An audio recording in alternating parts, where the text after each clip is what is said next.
cuando uno toma el promedio de inflación de América Latina y el promedio de inflación de Argentina durante los 80, incluida la hiperinflación, ahí lo que uno tiene es que Argentina tenía 50 veces más inflación que el resto del resto, digo, de México, desde Estados Unidos para abajo, o sea, arrancando con México, llegando hasta Argentina.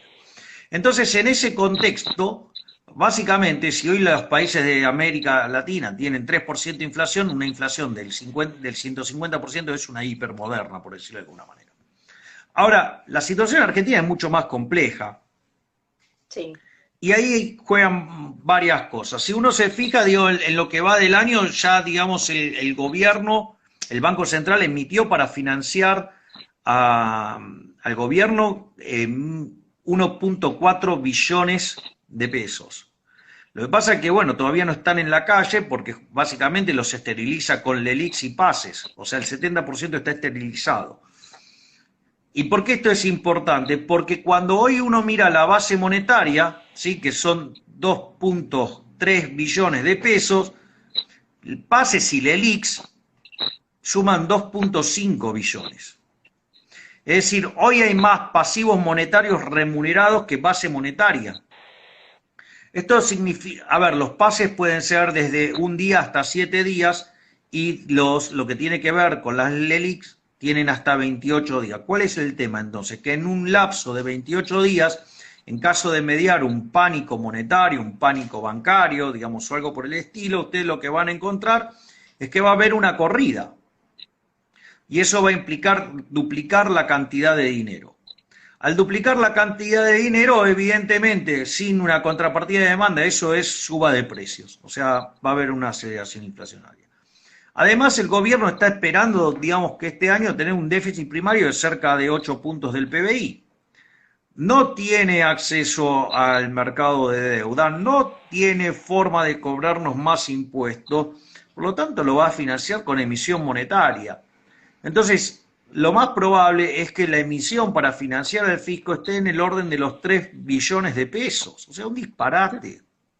Un disparate. O sea, entonces, ahí lo que uno tiene es que la cantidad de dinero va a estar explotando, la oferta de dinero va a volar por los aires en términos de emisión monetaria. Y el problema, digamos, o sea, esto es interesante, no sé si te fijaste que ya pasamos los 1000 y no se Sí, la gente cortó, o no, sea, quiere decir que hay un problema con mi cuenta, ¿ok? la Me gente nos parece está que, digamos, o sea, agradeciendo que no apaguen tu voz. ¿cómo? La gente está agradeciendo mucho que no se apagará tu voz, de ninguna Sí, manera. te escucho muy bajo, Romina, A te ver, escucho muy lo que pasa es bajo. que A le ver, vamos a explicar a la gente que también fue medio improvisado. Esto en realidad no es una entrevista, es para que lo escuchen más que nada a Javier, pero bueno, como tenía problemas en la cuenta y ahora evidentemente no hay ningún problema, así que por suerte por eso, es mi, tenemos pero el se gusto te de... escucha poco, se te No escucha importa, poco, digamos. lo importante es que te escuchen a vos. Ah, ok, gracias. Vamos. Bueno, entonces el tema es, lo primero que hay que ver es que la tasa de inflación que hoy vemos, evidentemente, hay un montón de inflación reprimida y que si se sincera el tipo de cambio, cosa que va a haber que hacerla, porque si no el nivel de actividad se va a estancar, además en niveles paupérrimos, digo, y van a ser insostenibles socialmente, entonces, digamos, o sea, por un lado o por el otro va a estallar.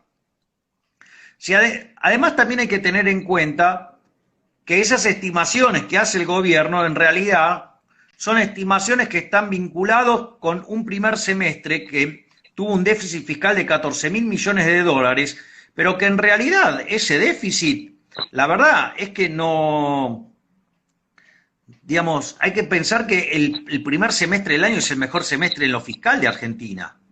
Y además cuando el gobierno quiera empezar a sacar algunos beneficios que ya otorgó, de hecho ya tiene a los gobernadores quejándose que quieren que no los saquen. Por Mm. lo tanto, lo que uno ve en este contexto es que no está, digamos, la cosa para como linealizar hacia adelante. Pero tomemos igual el supuesto del gobierno, en algún momento va a tener que hacer entre 10 y 12 puntos de ajuste fiscal en términos de PBI, o sea, y no tiene la intención de hacerlo, y quiere financiar obra pública con emisión monetaria, y quiere financiar capital de trabajo para las empresas con emisión monetaria, y quiere financiar, digamos, el procrear con emisión monetaria, todo lo quiere hacer con emisión monetaria. Parece que es mágico.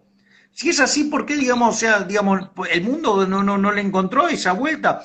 Y a veces dice, no, bueno, pero en Estados Unidos y en Europa emiten, sí, emiten contrademanda de dinero. A ver, el dinero, por ejemplo, en Estados Unidos, dado el diseño de la política monetaria, es endógeno. O sea, entonces, ¿qué pasó? Cuando todo el mundo, en un ataque de aversión al riesgo, corrió hacia el dólar, ¿sí? Comprando títulos públicos y demandando dólares, billetes. Entonces, ¿qué pasó? Al subir tanto el precio de los títulos públicos, hacerse cero la tasa de interés, la Reserva Federal bajó la tasa y licitó y se llevaron 600.000 millones de dólares en la primera. Y como quedó, digamos, demanda insatisfecha, al otro día tuvo que emitir 200 millones de dólares más. Pero lo que no entienden estos burros es que es emisión contra demanda de dinero. Es decir, a ver, burros, que solamente vieron la teoría cuantitativa, digamos, o sea, la versión precámbrica que ni siquiera se discutía a inicios del siglo XX, porque esa es la realidad. Los teóricos cuantitativistas, una de las cosas de las que se ocupaban regularmente eran de los problemas en los cambios en la demanda de dinero, o sea, los cambios en la velocidad.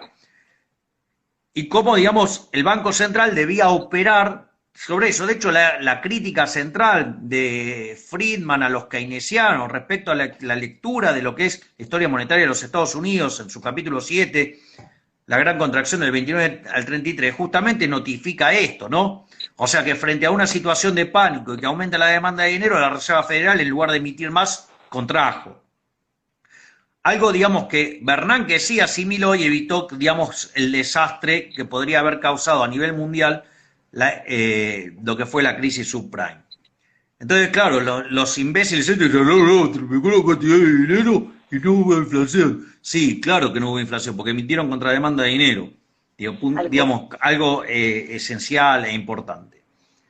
Después hay otra cuestión más que también vale la pena mencionar, y es que en Argentina no se demanda dinero.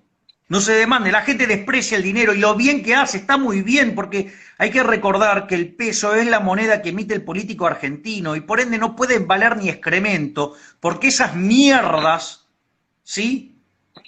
Digamos, es sobrecalificarlos como mierdas, porque son peor que la mierda, porque por lo menos la mierda sirve como, digamos, no sé, como biomasa, sirve como, digamos, abono. Bueno, estos no sirven ni para eso, ¿ok?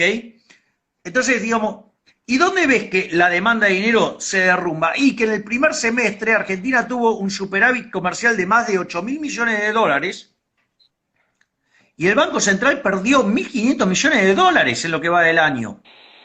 Eso quiere decir que la gente no quiere peso y pasa eso aun cuando hay no solo cepo a la compra de dólares, sino que hay cepo a las importaciones. Hay cepo sobre las importaciones, no es que puedes importar lo que se te da la gana. Es decir, hay un burócrata, hijo de remil puta, que decide qué se importa y qué no. Determina en qué forma se paga y en qué forma no. O sea, una locura. Una locura. Y aún así, con 8.000 millones de dólares de superávit comercial, perdimos 1.500 millones de dólares de reservas.